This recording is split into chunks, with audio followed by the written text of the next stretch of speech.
जो पाहावा तो आपली मुलं मराठी शाळेत घालत आहे, मराठी राजभाषा बोलत आहे. म्हणतात 1 2 सोडून 1 2, म्हणतात 1 2 सोडून 1 2, आणि म्हणे घेतायत आधुनिक शिक्षण, म्हणे घेतायत आधुनिक शिक्षण. पाहुणी हे चित्र काळीच माझे रेजाळते, मी मराठी राजभाषा बोलते. संत ज्ञानेश्वरांनी गायली मराठीची थोरवी, संत ज्ञानेश्वरांनी मराठीची थोरवी गायली. संपूर्ण जगाने मराठीची श्रीमंती पाहिली, संपूर्ण जगाने मराठीची श्रीमंती पाहिली. अमृतापरी गोडी जो शिकेल त्यालाच ती कळते, मी मराठी राजभाषा बोलते, मी मराठी राजभाषा बोलते. नमस्कार, मी श्रेया विष्णुरे. सर्वप्रथम तुम्हा सर्व विद्यार्थ्यांना मराठी राजभाषा दिनाच्या हार्दिक शुभेच्छा. मी मराठी भाषा बोलते, अवघ्या महाराष्ट्राची मायबोली. देववाणी संस्कृत ही माझी महामाई. संस्कृतातून प्राकृत, प्राकृतातून अपभ्रंश निर्माण झाले आणि या अपभ्रंशातून अवतरले मी. पण हे परिवर्तन काही आजचे नाही, तर वर्षानुवर्ष हे परिवर्तन चालत आलेले आहे. सामान्य जनांच्या बोलीतून मी जन्माला आले. मुलांना याने देवेने दिला पाया तुका झालाचे कळस, हा अभंग तुम्ही ऐकला असेलच. माझ्या सर्वांगीण विकासाचे प्रवर्तक हे संत ज्ञानेश्वर महाराज आहेत. माझी वाटचाल पुढे अखंड व उज्ज्वल करण्यात संत नामदेव महाराज, संत तुकाराम महाराज व संत एकनाथ महाराज इत्यादी संतांचा, शाहीर, कवी व लेखकांचा मोठा वाटा आहे. मुस्लिम आक्रमकांच्या शासन काळात मराठीत अनेक शब्दांचे संमिश्रण होऊ लागले. माझ्यावर अनेक परकीय भाषांचे आक्रमणे होऊ लागली. पण या गोष्टीला लगाम घालण्याचे काम केले ते छत्रपती शिवाजी महाराज या महापुरुषांनी. माझ्यावरील आक्रमणे परतवून लावण्यासाठी शिवाजी महाराजांनी राजव्यवहार कोश या नावाचा एक ग्रंथ लिहून घेतला. या ग्रंथात फारसी शब्दांना पर्यायी बनवून संस्कृत शब्द वापरून व्यवहाराचे मराठीकरण करण्यात आले. मी त्या महापुरुषाची खरंच शतशः आभारी आहे. पण आज पाहुणे जरी असंख्य पोचते मराठी, पाहुणे जरी असंख्य पोचते मराठी, आपुल्याच्या घरात हाली सोसते मराठी, आपुल्याच्या घरात हाली सोसते मराठी. या ओळींप्रमाणे आज माझी अवस्था झाली आहे. आज तुम्हाला इतर भाषा आवडू लागल्या आहेत. तुम्ही इंग्रजी शाळेतून शिक्षण घेऊ लागला. इतर भाषांची अंमलबजावणी करताना माझ्या उत्कृष्ट दर्जाला कमी लेखलं जात आहे. एकमेकांशी संवाद साधताना आज तुमच्याकडून जास्तीत जास्त संवाद हा इंग्रजी व हिंदी भाषेतून होऊ लागलाय.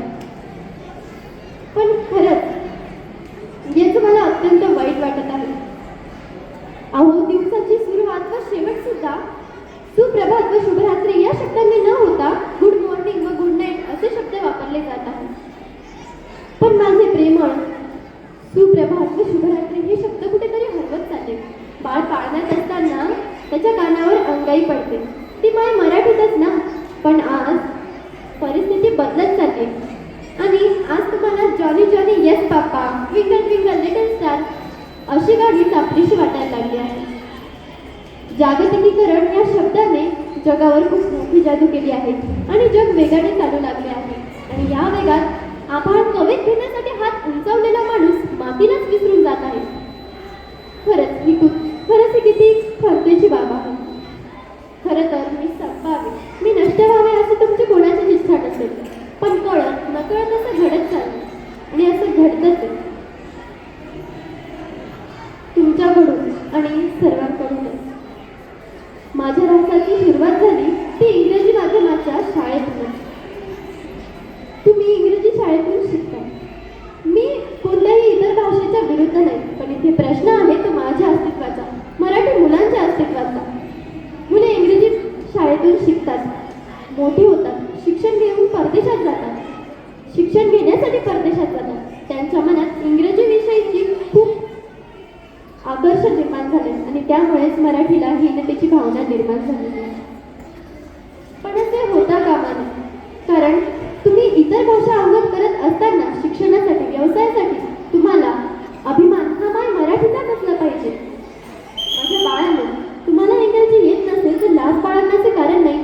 कारण लाज त्याने बाळगावी ज्याला आपली मातृभाषाच येत नाही. आम्ही मराठी आहोत आणि याचा आम्हाला अभिमान असला पाहिजे. मित्रांनो, आज माझे मत तुमच्यासमोर मांडण्याचा एकच उद्देश होता. तुम्ही उद्याच्या पिढीचे भावी नागरिक आहात. माझे अस्तित्व अस्तित्व तुमच्या हातात आहे. आज एक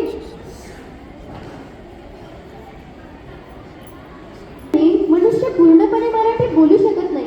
इतर भाषांची सरमिसळ केल्याशिवाय त्याची भाषाच साध्य होत नाही. खरंच हे किती वाईट आहे. वृक्षाची मुळे जशी वृक्षाला घट्ट पकडून राहतात आणि कितीही भयंकर वादळात त्याला पडू देत नाही, तसेच तुम्ही माय मराठीला घट्ट पकडून राहा. आणि असं झालं तरच तुमचे आणि माझे अस्तित्व या कर्मभूमीत टिकून राहील. आणि असं झालं तर उत्तमच. आणि मग सारे अभिमानाने म्हणू, लाभले आम्हास भाग्य बोलतो मराठी, लाभले आम्हास भाग्य बोलतो मराठी, जा हलो खरेच धन्य ऐकतो मराठी, जा हलो खरेच धन्य ऐकतो मराठी. धर्म जात पंथ एक जाणतो मराठी, धर्म जात पंथ एक जाणतो मराठी, एवढ्या जगात माय मानतो मराठी, एवढ्या जगात माय मानतो मराठी. धन्यवाद.